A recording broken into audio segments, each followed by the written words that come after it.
Hey again, coder in training. Let's take a quick tour of how Python works. And trust me, it's simpler than you think. First up, syntax is just the rules of the language, like grammar for code. And Python's known for being clean and easy to read. Let's say you want to show a message. You'll use the print function like this. Print, hello world. That tells the computer, hey, display this. Easy, right? Now, let's talk variables. Think of them like containers that hold information. Name = Luna. Now you can use name anywhere in your code, and it'll mean Luna. And if you want to leave a note to yourself or others, you use comments. Hash, this is a comment. Python ignores anything after the hash, so it's just for humans to read.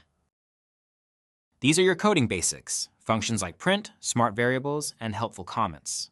With just these, you can already build something awesome. Ready to try it yourself? Let's jump into some code. Let's write a simple Python program that displays a message on the screen.